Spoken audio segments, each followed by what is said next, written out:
Today you're going to hear a story of what happens when you try to build a paradise on Earth. In far north Queensland, just south of Cairns and Innisfail, there's a place called Paronella Park. The park is like a European fantasy deep within a tropical Australian rainforest. There's all this dense, lush greenery, there are waterfalls, there are manicured pleasure gardens, and there's a castle that's more like a palace in a rainforest. It was the vision of one man, a Spanish migrant who came to Australia 100 years ago. Jose Paronella came to Australia with almost nothing, and he made his fortune in cane country.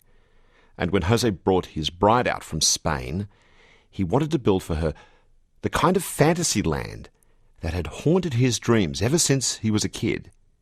And it all came true for him and his bride, Margarita, for a while anyway. And by the 1930s, it was complete. And Paronella Park became the centre of social life in the area, with a glittering dance hall that doubled as a movie house.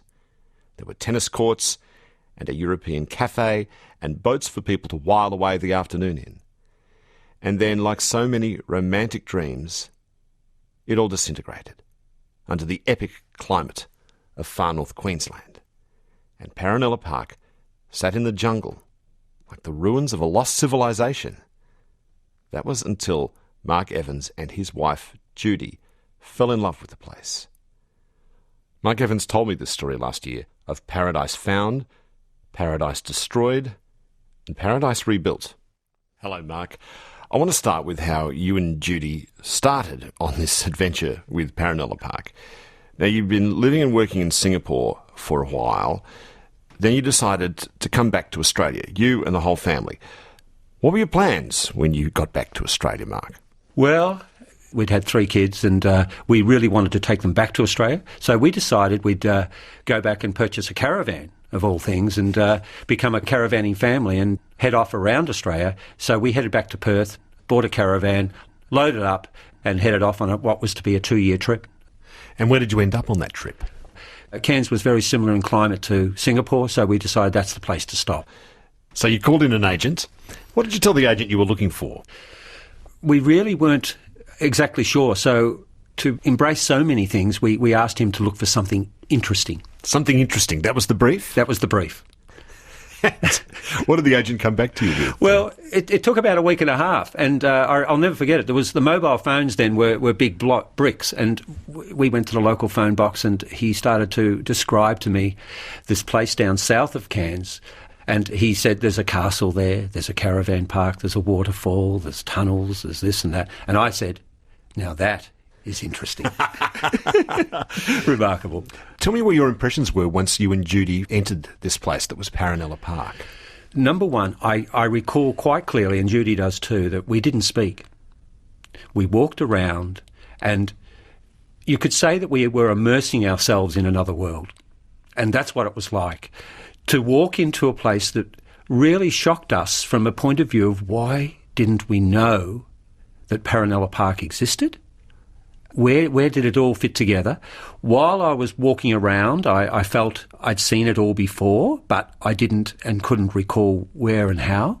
But we really knew, both of us, that this was that interesting thing that we were meant to be part of.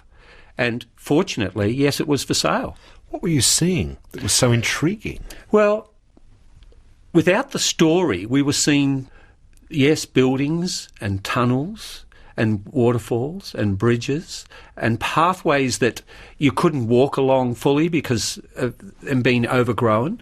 To describe it as an Angkor Wat of North Queensland is not too far-fetched. It had vines growing on it. It really felt like a lost world and looked like a lost world. But it was such a shock. And having travelled the world and having travelled Australia for 18 months, we really knew that this was this point of difference. So it was a mystery. It was a mystery. But you said you felt this, you'd been there before. What do you think that accounted for that? 1 or 2 months later, I was talking to one of the Paronella family, and I said to Joe, did this park appear on television many years ago?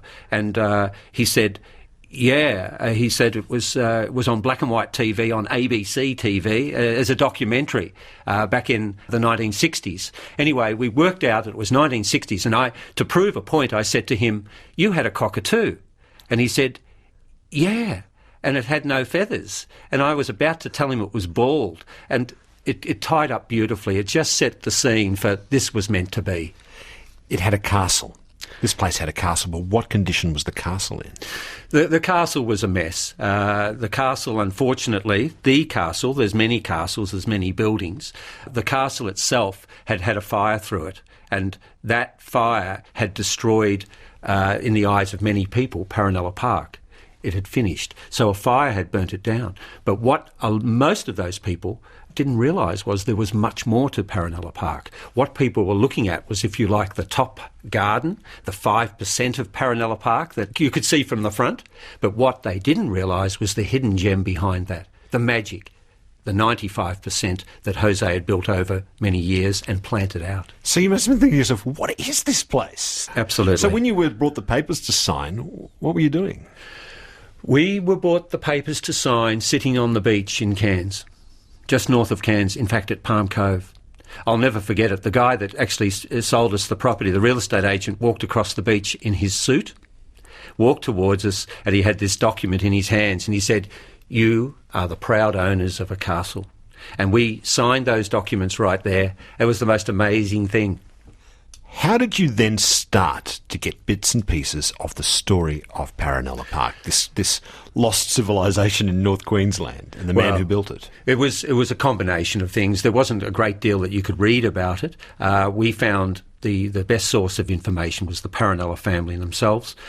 We started simply by cleaning up the park and making it accessible, but the Paronellas turned up 1, 2, 3. And the first person to turn up was the grandson of Jose. That was Kerry Paronella. A week later, Joe Paronella, the other grandson. And a week after that, we had the absolute pleasure of meeting Teresa, the daughter of Jose and Margarita. How did Teresa feel about you owning the family estate?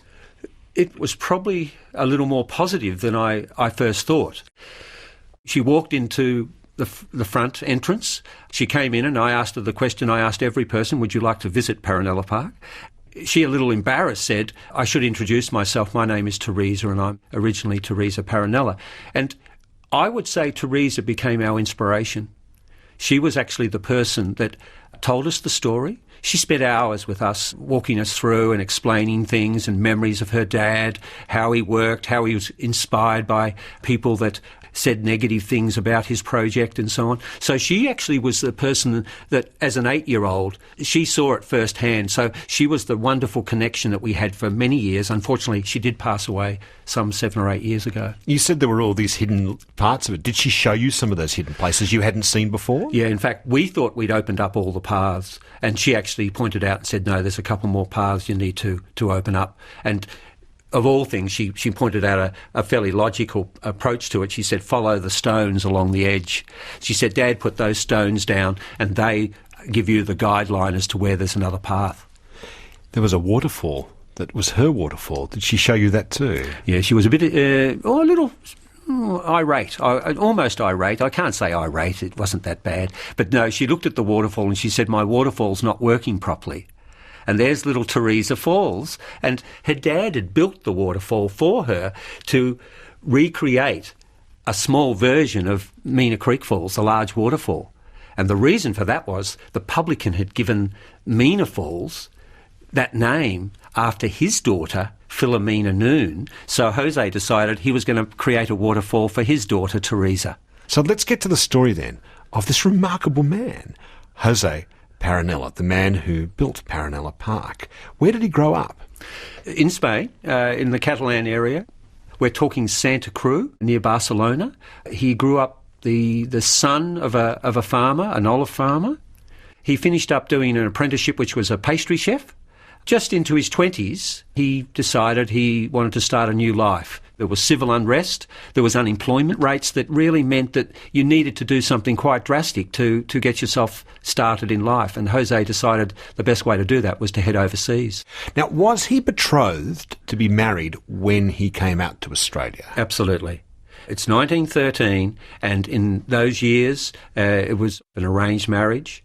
He was to marry Matilda. A woman called Matilda, and this was arranged by both sets of parents, wasn't it? Correct, absolutely. He headed off with the plan to come back and marry her. So he went to Australia, leaving Matilda behind, and what did he do once he arrived in Australia? The first thing he tried was cane cutting, and he did very well. He did cook for cane cutting crews. He did some tin mining. But after about 2 years of this hard work, he really put his hand up and said, I'm going to do something quite wonderful here. And he purchased some land just out of Innisfail. He cleared it, planted it out with sugarcane and sold it. Between 1915 and 1929, Jose Paronella cleared, planted, developed and sold 15 cane farms. And if anyone knows what it's like in North Queensland, the heat, the work, the hard work that went into that simply made him a very wealthy person. We believe he accumulated something like £20,000, and what that is in today's terms is millions.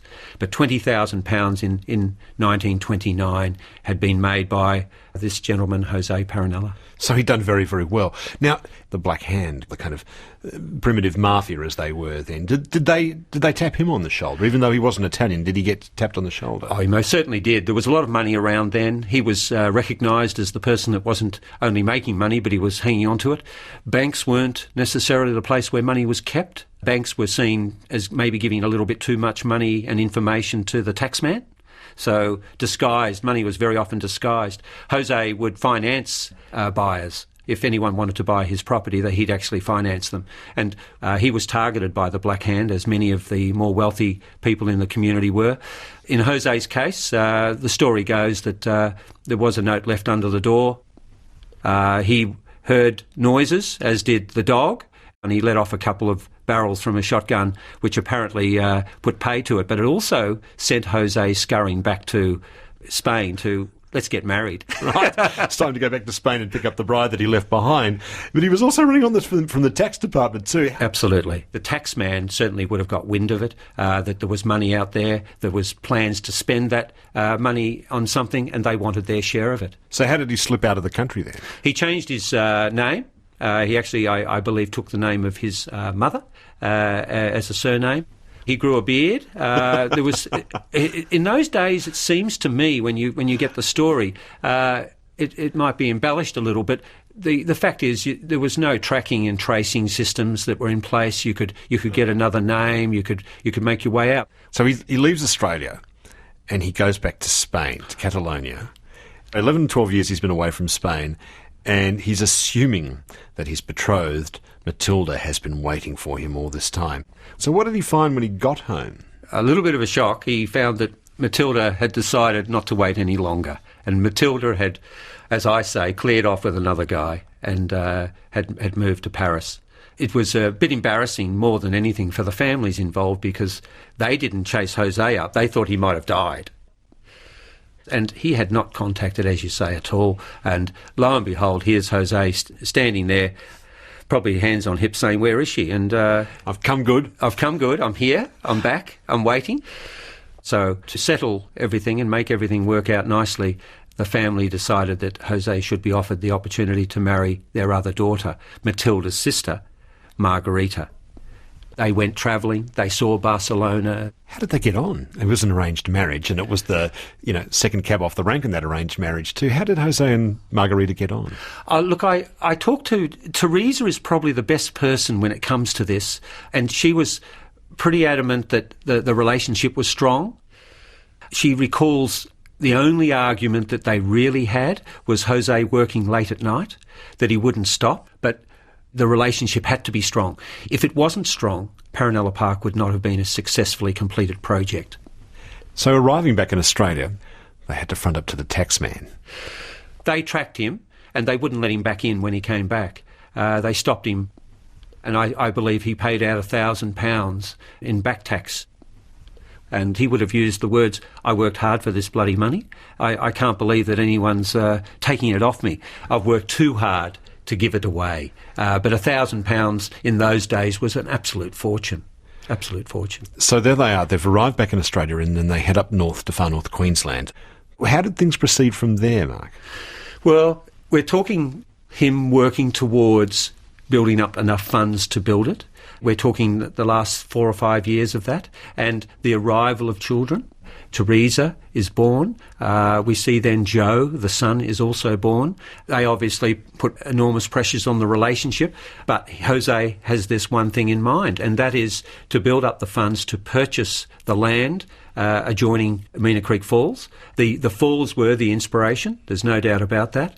So in 1920s mid, he's talking to the owners of the adjoining property, and it took about 4 years before he was able to purchase outright a 5.5 hectare or 13-acre property adjoining the waterfall. So right from the get-go, it wasn't a place just for him and his family. This was a place to be shared. Absolutely. The thing that has changed is where this park exists now was the Bruce Highway. So Jose had found a beautiful waterfall, a 40-foot waterfall. He'd found a location on the main north-south highway between Cairns and Brisbane. You couldn't find a better spot. How did he start? Well, he started the way he finished, with so much endeavour and enthusiasm. He started by... Did he labour on it himself? Mostly. I refer back to Teresa, who said that 80% of the work was his work. He worked for 6 years on this project. He built a house. He then built the ballroom, the refreshment rooms, the tunnels, the bridges, the tennis courts. He then went on and built Queensland's first river-driven hydroelectric system. There was no power back in the 1930s, so here he was building his own power generator. A hydroelectric power generator in North Queensland to power the whole property? To power the whole property. And we are not talking an engineer here. We're not talking an architect. We're not talking a builder or a landscaper. We're talking Jose Paronella, the qualified pastry chef, who has built this amazing system. It's amazing that we're talking 1933. I still have people saying that are qualified in these areas. How did he do this? Now, he'd been in Catalonia and he'd been to Barcelona, and he would have seen the work of one of Europe's greatest architects, Antonio Gaudi, who built the Sagrada Familia and the Parc Güell in Barcelona as well. Was that an influence on how he designed the castle on Paronella Park? Yeah, there's absolutely no doubt that he was inspired by Gaudi. He was inspired by everything he saw about Barcelona. After he married Margarita, they did travel that area. They went further afield. I know they went to Madrid as well. They saw architecture, they saw buildings, and it inspired him. But they also saw electricity generation. They saw the use of water, gravity-fed. So his fountains at the park use that gravity feed. This is back in the 1930s. So he's taken ideas. He hasn't created something new, but taken those ideas and put them in place in North Queensland. What do you make of a man like that? I mean, a man who can do that, who's trained as a pastry chef in Catalonia and comes to Australia and does all these things. A very quick learner. Very quick learner. It's frightening, the number of people that actually make comment about the lessons that can be learnt from a person like this. He never said no. Teresa said he never said no, and was driven when people would say that old term, "No way, Jose." It really did motivate him to the point that you'd really say he had a dream and it was going to happen. If there was something that he needed, he wasn't scared to ask for it, and he would ask for help. And I know the wiring of the property, he got some help from the local sugar mill engineers and things like that. So you had people, if he needed some assistance, he'd get the right assistance. So, Mike, you built this castle, and it does have a Spanish-style castle tower on it. Describe what it was like back in its day to go inside. Well, anyone that has seen and visited Paronella Park back in those 30s and 40s, and of course there's less of them every year, but those people never, ever forget that experience. The first thing they would notice is the size, the height of the ceiling, the inlaid timbers, the beautiful timber floor, the lighting. There was a mirrored ball. It was 1 metre in diameter, And this mirrored ball had lights coming from the four corners that really glittered. 1935, Jose Paronella turns on the lights at the park because he's got his own electricity. People were just amazed. And 6 years of hard work, extremely successful business was set up. So he built it and people came? Yes. The park was to be an opportunity for the local community to get together. You found people coming from the tablelands, you found people coming through from Tully, from Ingham, from the north, from Cairns, to visit Paronella Park. Of course, the majority of the people came from the Meena Creek and Innisfail area, but people wanted to be part of his dream. Anyone that got married in the area had their wedding reception at Paronella Park. One of our staff, Luke Vitali, his grandmother played tennis there in the late 40s, and she said it was a wonderful tennis court and the community spirit there was wonderful. You get Mrs. Panassi, who said she worked there, and she worked there as an 11-year-old, and she said, I got the job because Mum worked there and because they needed a young person to run up and down the stairs to go and fetch things. Even during World War II, it was a place for R&R, so dancing and movies were a big part of that. You hear people that said they had their wedding later in the year because they couldn't get a booking in July when they'd like to in the winter months.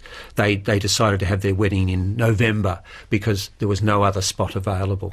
Every week there was a wedding at Paronella Park. And how involved was his wife Margarita in the run of the place? Very, very important person. She, when it came to functions and events, she managed the whole show. Jose was the front person. He was the MC, if you like. Margarita, all the kitchen work, all the serving work, all the employing of the staff to serve the drinks and the food. She was involved in all that. So there we are. He's built this place. It was up and running. It was working beautifully. And then Jose got some news from a local farmer. The trouble was on its way. What happened? It's quite remarkable to believe that something like this could happen then, those days, to have someone clear their land. And unfortunately, they cleared their land and left the debris by the side of the creek, Meena Creek. This was about 500-600 metres up above Paronella Park. And that year, 1946, the debris was picked up by an enormous amount of rainfall and flooding creek, and it got caught up behind the railway bridge upstream, and the bridge became a dam. And that dam literally stopped Meena Creek. The description given by people was that at that point, the actual waterfall almost stopped, and then the bridge gave way, and all those trees and the bridge, which was a timber bridge, came through Paronella Park.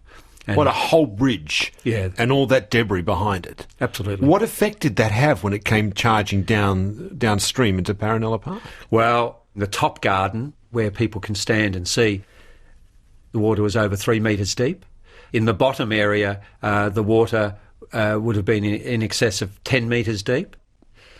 We're talking about a building being covered with debris, water flowing through the main ballroom, smashing into the walls, beautiful timber floors, just covered in mud. But it came through as a dam bust, as a burst.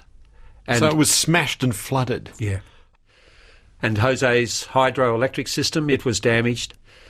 The roof came off that building. Of course, Jose put that in a spot that it was very easily seen by the general public, but it was also vulnerable to something like this. And the castle?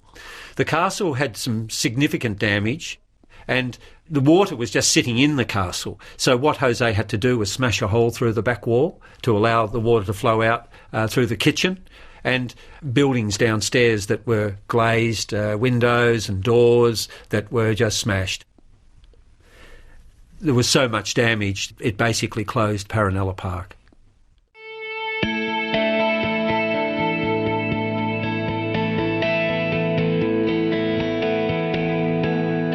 Conversations with Richard Fidler. Broadcast, podcast, and online.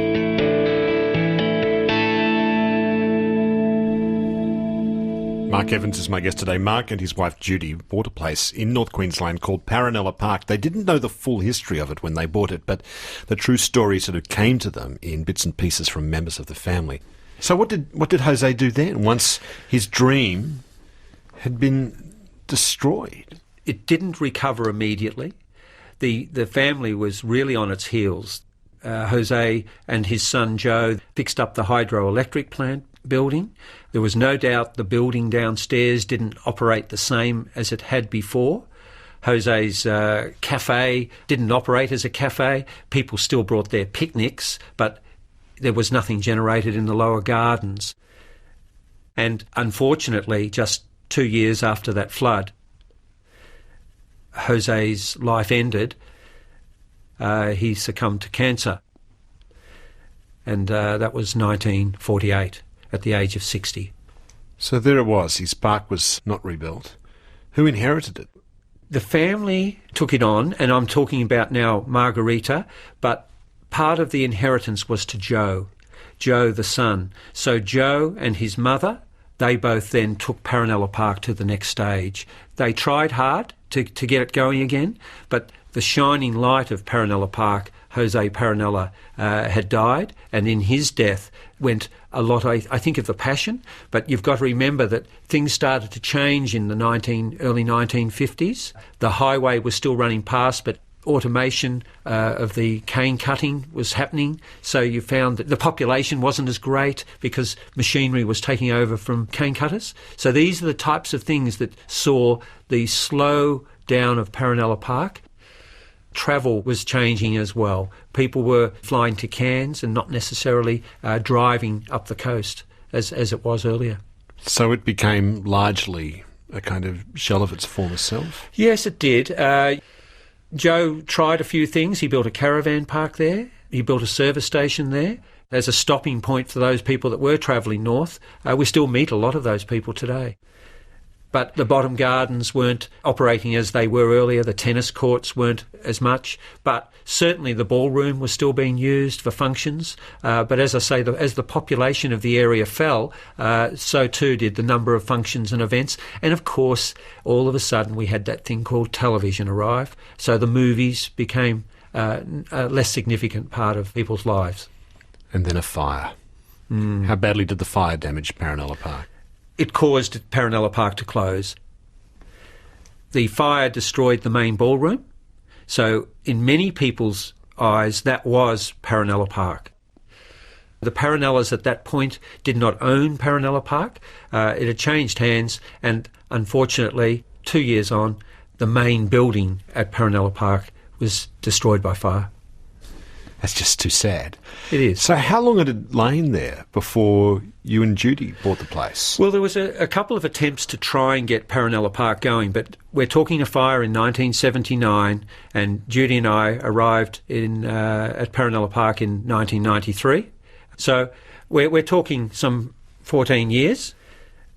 We came with naivety and enthusiasm. We've got to remember now, this is 20 years ago. We were 20 years younger, Richard. So we had a great deal more youth on our side then. You were ready to try anything, but were you ready to put up with everything? Because everything came your way. Where did you start in trying to fix up the place? We started by putting a list together of what needed to be done, and I can recall it, you'd call it a business plan nowadays, but it was a list of 60 items, and they included such things as painting this and boarding up that and removing debris from this area and cleaning up that and putting up signage and just doing things that you'd do if you were setting up a business. But, of course, this business was quite a little bit different. Did you get the kids involved? Yeah, oh yeah. We had the kids involved, and for a little while we got away with not paying them, which was really lovely. But they went to the local school, which was quite wonderful. It was only about 150 metres away. In the morning, they'd a bit like a farm, I think, in that way. They'd get involved in raking the paths, cleaning up bathrooms, and different things like that. But they were all involved and part of Paronella Park coming back to life. 6 weeks into it. 6 weeks into this. 6 weeks worth of work, and your first disaster.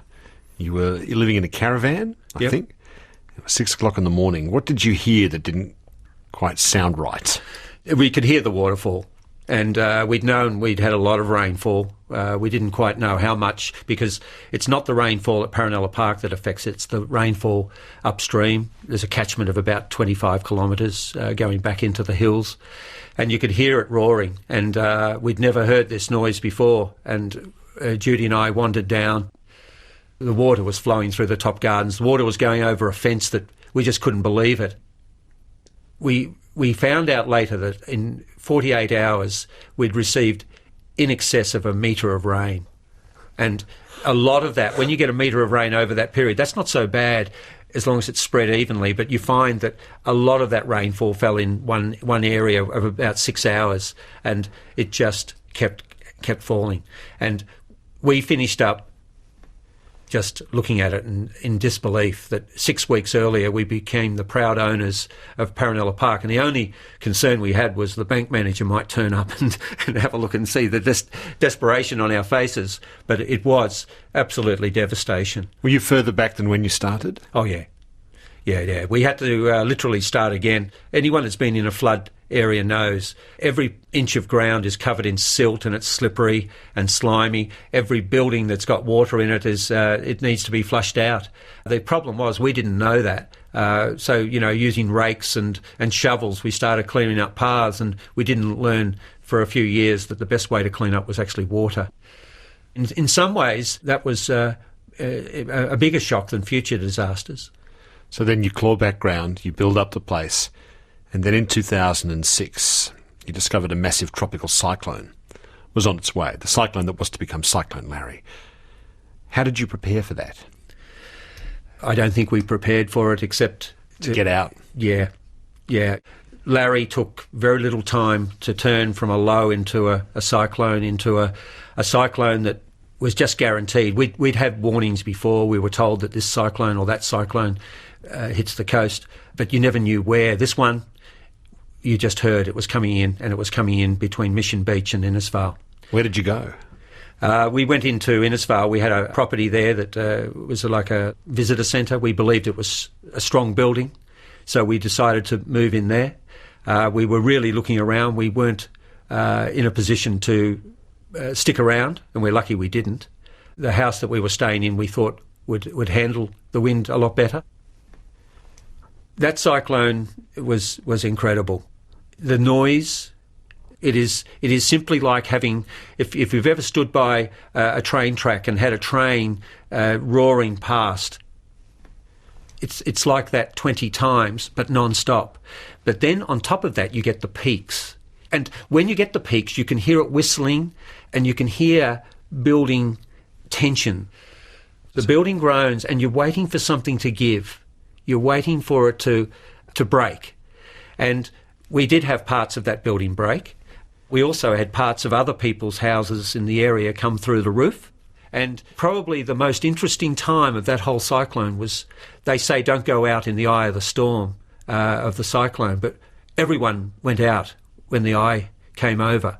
And we were meeting people we'd never met before. There were families there that had to be moved from their house because their roof had gone, and they were transferred to other properties for safekeeping. How long did you have?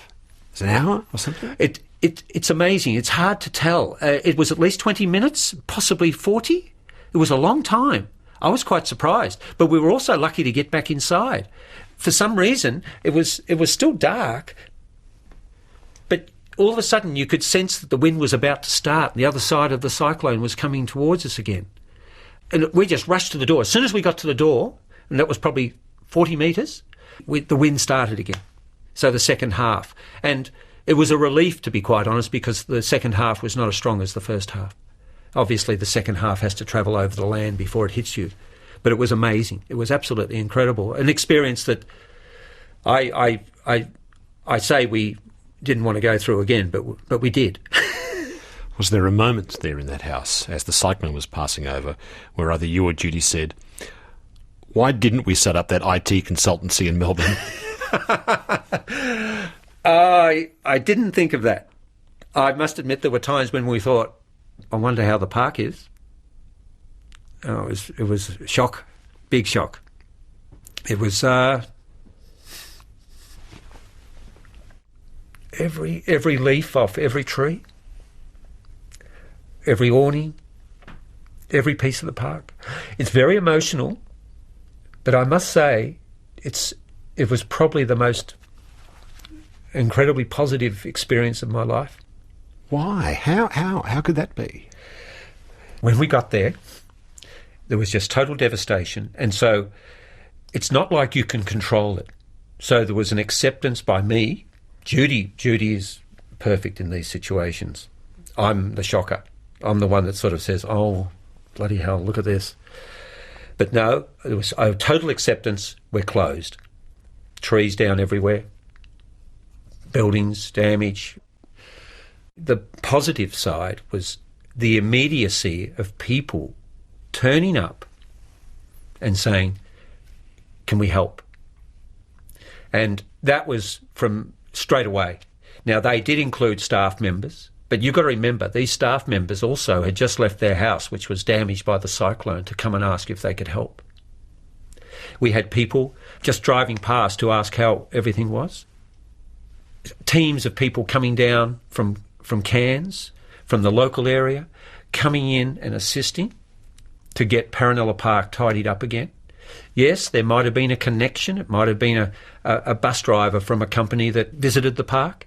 But no, they all came from everywhere. And we were just wonderfully blown away by it all. To the belief that people can help you out in those situations.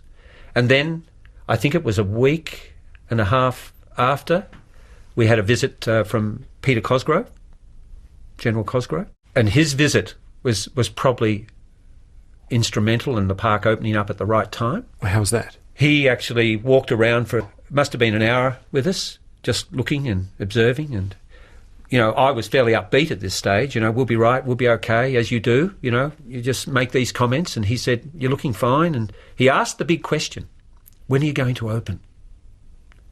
And I had no idea the answer to that question, but I quickly said, May the 1st.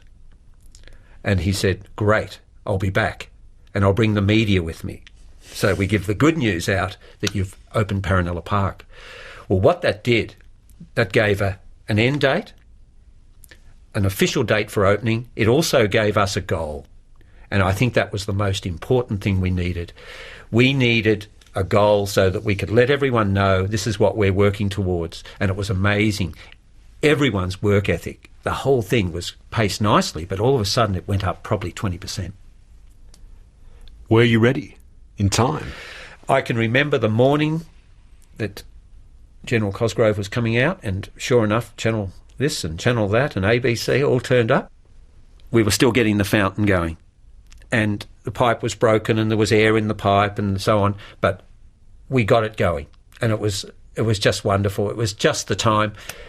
You wouldn't have said we were ready, because there was still plenty of trees that didn't have leaves on them, and there was still, this and that, but the paths were open, and they were all open and ready for guests. So it was lovely. And the guests, they were arriving. While we were cleaning up Paronella Park, we were having people turn up and saying, we'd like to visit. And we were saying to them, we will let you through, however, we want to give you a discount. And they said, no way. No way. We want to pay. So these people had visited Cairns, and the first thing they did was head south to Paronella Park to visit, to help. And I'm amazed. But what that cyclone did for us was make us so confident about the future. It gave us confidence that if this is as bad as it gets, we'll be okay. Because we're always worried every wet season that a cyclone was going to get us. But what we found was, to our surprise, humanity, people helping out, giving us the support that just made the park open up again. Cyclone Yasi came through. 5 years later? Were you better prepared that time? Yeah, we were better prepared. And you asked before, how do you prepare? How did we prepare for Larry? Larry taught us so much, and I think that with Yasi we were ready. We also knew that 7 days before that this was going to hit the coast, in a matter of 6 years, the technology of tracking and working out where a cyclone was going to hit had improved so much that I remember the US Navy had predicted Yasi was going to hit somewhere between Innisfail and Mission Beach. They actually mentioned Innisfail. So we knew, and they were talking about it being the biggest cyclone for 100 years. When we sat there, it was a waiting game, but we did preparation this time. And the best way to prepare for a cyclone, of course, is to have one. So we had Larry to think about. And so we knew that the awnings all had to come down. We knew that everything that could move had to be put away. We sort of knew that before, but you just wouldn't believe what could move in a 250 to 280 kilometre wind. And what we really did was do the preparation. We also had confidence in, I mentioned before with Larry, that was a disaster. If you're going to have a disaster, have a bloody big one, because then a disaster zone is named, if you like, by government. People rally round. They do. And it's very much harder if it was just that small flood back in 1994 was harder because we were the only people that knew about that flood. But with the cyclones, everyone knew. And with Yasi, we just accepted everyone's help, everyone's assistance. We didn't double handle materials, so we had sense in the way we did it. We had a truck, we had an excavator, we had chainsaws. We didn't even have a saw when we were working on it with Larry, but a chainsaw was an important part of it. So we had 6, but not only 6 chainsaws, we had 8 people trained in their use. So bringing the park back on stream, Paronella Park after Yasi was opened in 2 weeks versus 6 weeks after Larry. What state is Paronella Park in now compared to the way Jose Paronella had it in its heyday? It's interesting because so many positive things happened in the cyclones. The views that Teresa spoke about of the waterfall through the trees, she spoke about her dad building the park with views to the waterfall, the vista that you see in Europe and in Spain and different places. Cyclone Larry opened that right up, didn't it? Opened it up. So we have these absolute beautiful views of the waterfall straight through the avenue. So you're looking along these beautiful avenue of cowries, and here is this view. Now, those views were probably closed off for 40 years, and all of a sudden they've been opened up, so courtesy of a disaster. So today, the park is looking stunning. We did some smart things after the cyclones. The people that were coming in 2 and 3 and 8 weeks after the cyclone, we said your ticket is valid for 2 years. So we did those sorts of things which made people think, oh, that's a good idea. I'll be able to come back when the leaves have grown on the tree and things like that. So we've been able to see it recover and not only survive the cyclones but thrive. And our thriving includes now we have 40 staff working at Paronella Park today. Now, if you were to talk to Jose today, I think he'd be pretty impressed that 40 people are employed in a little town called Meena Creek. That's the thing that I think Jose would be pleased about. And that's the way I look at it. Jose would look at that car park and say, gee, it's a bit busy, you need a bigger car park. And he's right. Our aim today is to make sure that that park is there for the next number of generations. In fact, we'd like to see it there in 100 years. When are you and Judy happiest at Paronella Park? We're happiest this morning when we receive an email from a customer that says how wonderful their visit to Paronella Park was. I mean, when you're there, though, when you're there on the grounds and you're looking at people. Oh, it's lovely. When a person turns up that's been promising themselves a visit for 10 years and the first comment they make was, we should have come here 10 years ago. The number of people, when we go out, they say, oh, you're Mark and Judy from Paronella Park, and we've been promising ourselves a visit to Paronella Park. And we say, you've got to get there soon. And all of a sudden, they turn up and they say, we had no idea what this was. You went to this place and found it, and it was the dream of a man called Jose Paronella, and he was long dead by the time you got there. And you were kind of, is infected the word? Infected with his dream for the place. Is he haunting you? I have absolutely no doubt he is haunting us.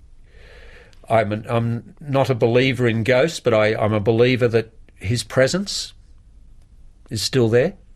His touch is everywhere. Yeah.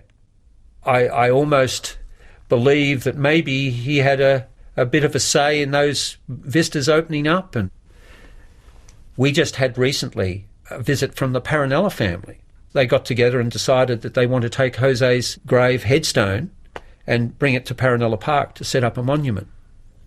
That, I think, is just the most wonderful thing. When Jose died, you wouldn't bury Jose at Paronella Park. But nowadays, that would be part of the process you'd go through. So we have a sense of connection with Jose. I still can't talk about owning Paronella Park. There's a connection which is far greater than that. It's looking after. You're a custodian in your mind. Absolutely the word.